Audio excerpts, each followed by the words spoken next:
আমার ছোট মেয়ের বার্থডের জন্য যে চকলেট ওভারলোড কেকটা বানিয়েছিলাম, তো সেটারই ডেকোরেশন ভিডিওটা আজকে আপনাদের সাথে শেয়ার করছি। আসসালামু আলাইকুম, হ্যালো এভরিওয়ান, সবাই কেমন আছেন? আশা করছি ভালো আছেন। আমরা আলহামদুলিল্লাহ ভালো আছি। আমার নতুন আরও একটি ভিডিওতে আপনাদের স্বাগত। আমার মেয়ের জন্য আমি 2টা কেক বানিয়েছিলাম। ফার্স্টে বাটার স্কচ কেক বানিয়েছিলাম। তো বাটার স্কচ কেকটাও কিন্তু আমার মেয়ে খুব পছন্দ করে। আমি ভেবেছিলাম ওটাই খাবে। তো পরে বলছিল যে আম্মু আমার জন্য একটা চকলেট কেক বানাও প্লিজ। তো আমি আর মানে না বানিয়ে থাকতে পারলাম না, বানালাম একটা চকলেট কেক। তো ও যেহেতু চকলেট খুবই পছন্দ করে, সেজন্য কেকটা বেশি করে চকলেট দিয়ে, চকলেট গানাশ দিয়ে বানিয়েছি। বলতে পারেন চকলেট ওভারলোড কেক। তো সেটারই ডেকোরেশন ভিডিওটা আজকে শেয়ার করছি। তো এখানে আমি একটা চকলেট কেকের বেস নিয়েছি। তো সেটা আমি 2টা স্লাইস করেছি। 3টা স্লাইস করতে চেয়েছিলাম, বাট 2টা করার পরে আর কেন জানি 3টা করিনি। 2টা সমান সমান হয়ে গিয়েছিল। দেখা গেছে আমি যদি আবারও স্লাইস করতাম তাহলে 4টা স্লাইস করতে হতো। তো সেই জন্য আর করিনি, 2টা স্লাইসই রেখেছি। তো এই বোর্ডটা হচ্ছে একটা পুরাতন বোর্ড। এটার মধ্যে আসলে একজন আমাকে দিয়েছে এক ভাবি। তো ওই ভাবি জানে যে আমি কেক বানাই। তো ওনারা কেক এনেছিল, তো বোর্ডটা ক্লিন করে সুন্দর করে আমাকে দিয়ে দিয়েছে ভাবি, যে ভাবি আপনার কাজে লাগবে। অবশ্যই কাজে লাগে, এই বোর্ডগুলো অনেক কাজে লাগে।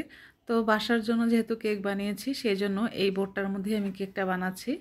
তো কেকের একটা স্লাইস দিয়ে সুগার সিরাপ দিয়ে তারপরে হুইপ ক্রিম দিয়ে আপনারা দেখতেই পেলেন যে চকলেট গানাশ দিয়েছি। আর চকলেট গানাশটা কিন্তু অনেক ঘন ছিল।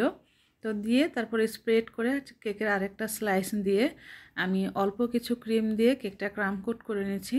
তো ক্রাম কোট করে আমি ফ্রিজে রেখে দিব হাফ অ্যান আওয়ারের জন্য। তারপর ফ্রিজ থেকে বের করে আমি পুরোটা কেক আবারও ক্রিম দিয়ে কভার করে নিয়েছি। তো পুরোটা কেক ক্রিম দিয়ে কভার করে আমি ফিনিশিং করে নিব। আর মোটামুটি ফিনিশিং করলেই হবে, যেহেতু উপরে আমি চকলেট গানাশ দিব। তো অল্প ফিনিশিং করলেই কিন্তু হয়ে যাবে। তো আমার আজকের এই ভিডিওটি যদি আপনাদের কাছে ভালো লাগে, please like, comment and share করবেন। প্লিজ কমেন্ট করবেন বেশি বেশি আর শেয়ার করবেন। তো এই ভিডিওটি আমার যারা ফেসবুক পেজ থেকে দেখছেন, এখন আমার পেজটিকে ফলো করেননি, প্লিজ আমার পেজটিকে ফলো করে লাইক, কমেন্ট অ্যান্ড শেয়ার করে পাশেই থাকবেন।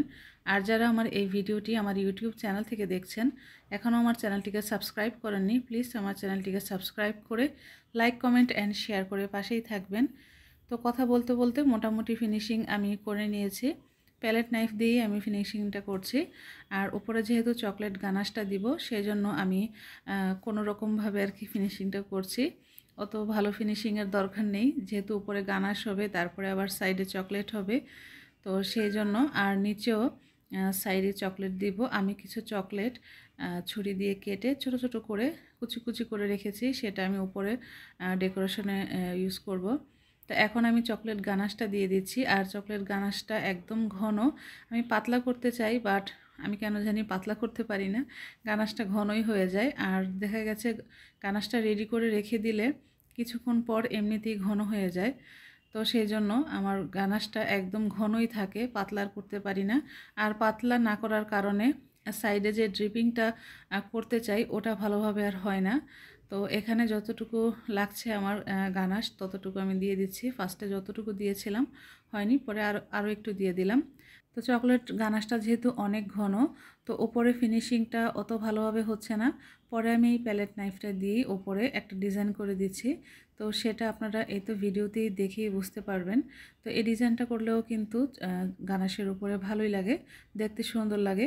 তো এটা করার পর আমি চাচ্ছিলাম সাইডে কিছু যেন চকলেট ড্রিপিং হয়। ফার্স্টে চামচ দিয়ে চেষ্টা করছিলাম, তো চামচ দিয়ে দিতে একটু ঝামেলা মনে হচ্ছিল, আর আমার মনে হচ্ছে যেন ভালোভাবে হবে না।